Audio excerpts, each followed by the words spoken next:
சாதாரணமாக செய்கிறப்ப இப்படி இருக்காது. சமயத்தில் சரியாகவே வேகாமே இருக்கும், இல்லை குழஞ்சி போயிடும்.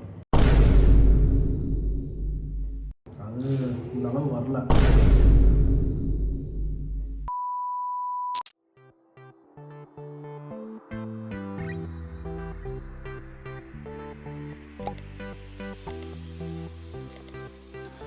அஸ்ஸலாமு அலைக்கும். இன்றைக்கி நம்ம சேனலில் வந்து இட்டாலியன் ஒயிட் பாஸ்தா எப்படி செய்கிறதுன்னு பார்க்கலாம். இது ரொம்பவே டிஃப்ரெண்ட்டாக இருக்கும். வீடியோவை ஸ்கிப் பண்ணாமல் கடைசி வரைக்கும் பாருங்கள்.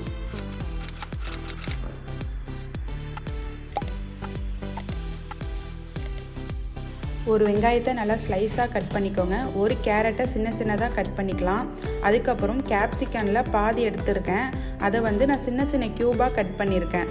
பூண்டு வந்து ஒரு 5லேருந்து 6 பல் எடுத்திருக்கேன். இப்போ ஒரு பேன் ஹீட் பண்ணிவிட்டு 1 டேபிள் ஸ்பூன் கிட்ட பட்டர் சேர்த்துக்கோங்க. பட்டர் இல்லாதவங்க நெய் இல்லாட்டி எண்ணெய் சேர்த்துக்கோங்க. பட்டர் நல்லா மெல்ட் ஆனதும் நம்ம எடுத்து வச்ச பூண்டை வந்து இதில் சேர்த்து நல்லா மிக்ஸ் பண்ணிக்கோங்க.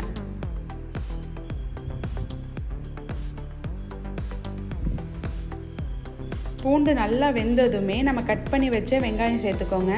வெங்காயம் வந்து ரொம்ப வதங்கக்கூடாது. ஒரு 2 or 3 மினிட்ஸ் வதங்கின பிறகு நம்ம கட் பண்ணி வச்ச காய்கறியை சேர்த்து நல்லா வதக்கிக்கலாம்.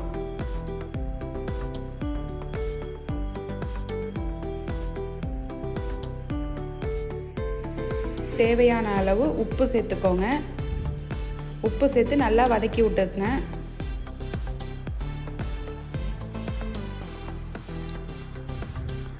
நல்லா வதங்கின பிறகு இதில் வந்து 1/2 டீஸ்பூன் கிட்ட பெப்பர் தூள் சேருங்க. அதுக்கப்புறம் 1 டீஸ்பூன் வந்து சில்லி ஃப்ளேக்ஸ், அதுக்கப்புறம் 1 டீஸ்பூன் வந்து இட்டாலியன் சீசனிங். இந்த சீசனிங் உங்கள்கிட்ட இல்லாட்டி மிக்சடு ஹெர்ப் சேருங்க, அப்போ தான் நல்லா மணமாக இருக்கும். இது சேர்த்து நல்லா வதக்கிக்கலாம். இதுக்கு இடையில நம்ம பாஸ்தா ரெடி பண்ணிடலாம். அதுக்கு நான் வந்து 3 கப்பு கிட்ட தண்ணி வைக்கிறேன். இந்த பாஸ்தாவுக்கு தேவையான அளவு சால்ட்டு சேர்த்துக்குங்க.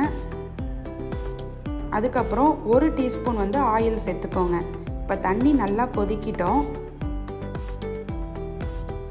நல்லா கொதி வந்துருச்சு. இப்போ நான் வந்து 1/2 கப்பு கிட்ட பாஸ்தா சேர்க்குறேன்.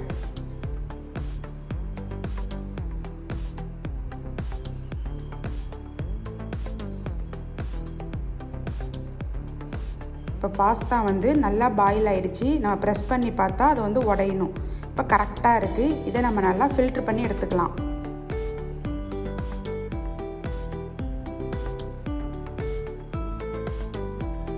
ஃபில்ட்ரு பண்ணதும் இது மேலே வந்து நார்மல் வாட்டர் 1 கிளாஸ் ஊற்றி எடுத்து வச்சிடலாம். இப்போ காய்கறினா நல்லா வதக்கியாச்சு. அதை விட இந்த பாஸ்தா வந்து மேலே போட்டு லைட்டாக மிக்ஸ் பண்ணி எடுத்துக்கலாம்.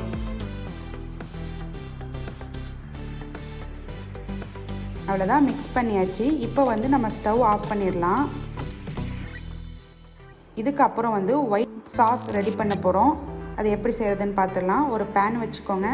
பேன் நல்லா ஹீட் ஆனதும் 1 டேபிள் ஸ்பூன் கிட்ட பட்டர் சேருங்க. பட்டர் மெல்ட் ஆனதும் 1 டீஸ்பூன் வந்து மைதா சேருங்க. மைதா சேர்த்து நல்லா வதக்கி விடுங்க. வதக்கி விட்டுட்டு 1 கிளாஸ் வந்து மில்க் சேருங்க. நான் பசும்பால் வந்து காய்ச்சி ஆற வச்சது சேர்க்குறேன். மில்க் சேர்த்ததுமே அந்த மில்க் வந்து கொஞ்சம் கட்டியாக ஆகும். அது வரைக்கும் நல்லா மிக்ஸ் பண்ணி விட்டுக்கோங்க. இப்போ இந்த ஒயிட் சாஸ்க்கு தேவையான அளவு உப்பு சேர்த்துக்கோங்க. நான் இதில் வந்து 1/2 டீஸ்பூன் பெப்பர் தூள், 1 teaspoon chilli flakes, 1 teaspoon Italian seasoning போடுறேன். இதை விட வந்து நம்ம சீஸ் வந்து நான் ஆட் பண்ணுறேன். நான் வந்து ஸ்லைஸ் சீஸ் தான் ஆட் பண்ணுறேன். உங்ககிட்ட எந்த சீஸ் இருந்தாலும் அதை ஆட் பண்ணிக்கோங்க. ஆட் பண்ணி நல்லா குக் பண்ணி எடுத்துக்கலாம். நான் அதுக்கப்புறம் பிளேட்டிங்காக எக்கில் வந்து ஒரு டெக்கரேஷன் பண்ணலான்னு தக்காளி வந்து இதே மாதிரி ரவுண்டு தான் நான் கட் பண்ணி உள்ளார உள்ள சீட்ஸெல்லாம் ரிமூவ் பண்ணி எடுத்துக்கிறேன்.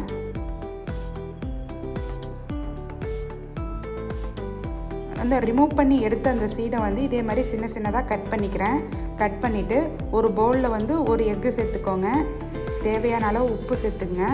அதுக்கப்புறம் நம்ம கட் பண்ணி வச்ச தக்காளி, 1 டீஸ்பூன் கிட்ட பெப்பர் சேர்த்து நல்லா மிக்ஸ் பண்ணி எடுத்துக்கலாம்.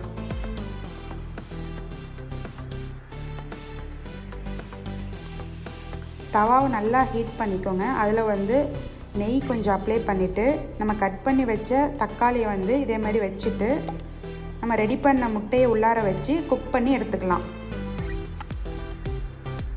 நல்லா குக் ஆனதும் திருப்பி போடுங்க.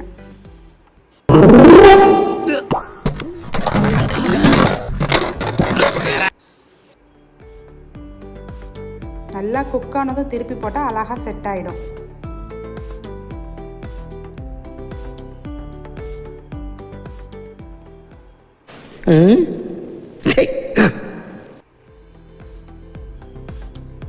அவ்வளோதான், ரெடி ஆகிடுச்சு. இதை தனியாக ஒரு பிளேட்டுக்கு எடுத்து வச்சிடலாம். இந்த பாஸ்தாவை பொறுத்த வரைக்கும் நம்மளோட பாஸ்தா ரெடி பண்ணதும் நல்லா சூடாக இருக்கணும். அதுக்கப்புறம் சாஸ் ரெடி பண்ணதும் சூடாக இருக்கணும். சுட சுட சர்வ் பண்ணால் தான் டேஸ்ட்டாக இருக்கும். இப்போ ஒரு மிக்சிங் பவுலில் வந்து நம்ம ரெடி பண்ண பாஸ்தா எடுத்துக்கோங்க. அதுக்கப்புறம் சாஸ் எடுத்துக்கலாம். சாஸ் ஒருவேளை உங்கள்கிட்ட நல்லா ஆறிடுச்சுன்னா லைட்டாக வந்து ஹீட் பண்ணிக்கோங்க. ஹீட் பண்ணிவிட்டு பாஸ்தா மேலே அப்படியே ஸ்ப்ரெட் பண்ணி விடுங்க. ஸ்ப்ரெட் பண்ணி விட்டு நல்லா மிக்ஸ் பண்ணுங்கள். அந்த பாஸ்தாவும் ஒயிட் சாஸும் நல்லா மிங்கிள் ஆகணும். அதே மாதிரி நல்லா மிக்ஸ் பண்ணுங்கள்.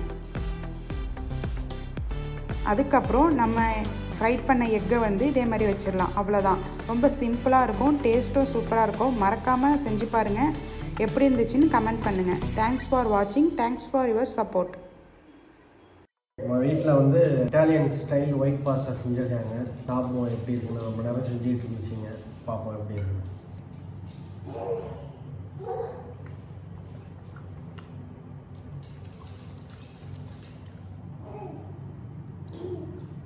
நல்லா இருக்கு. சமயத்தில் சரியாகவே வேகாமே இருக்கும், இல்லை குழஞ்சி போயிடும், இல்லை மீடியமாக இருக்குது. கரெக்டாக பாயில் பண்ணி எடுத்துருக்காங்க. நல்லா இருக்கும். சவுதியில் சாப்பிட்ற மாதிரி இருக்கு.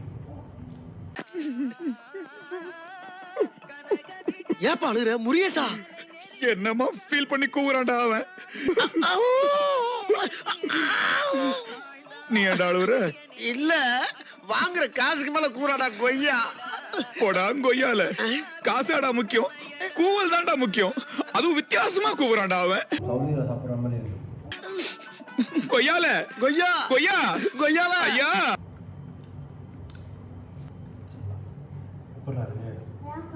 சாப்பிட்டுதா சாப்பிட்டு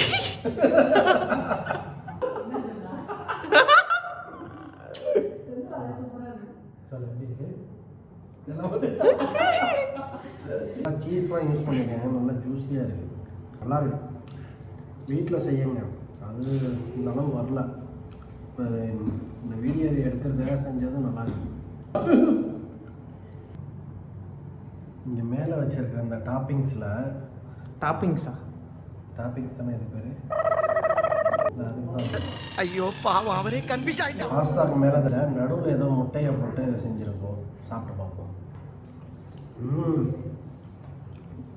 செம்மையாக இருக்கு. நல்லா இருக்குப்பா. நல்லாவே சாப்பிடலாம். இல்லை, அது எனக்கு இந்த ரெசிபி ரொம்ப அருமையாக வந்திருக்கு. நீங்களும் அதை வீட்டில் செஞ்சு பாருங்கள். செஞ்சு பார்த்துட்டு எப்படி இருக்குன்னு சொல்லிட்டு கமெண்ட்டில் சொல்லுங்கள்.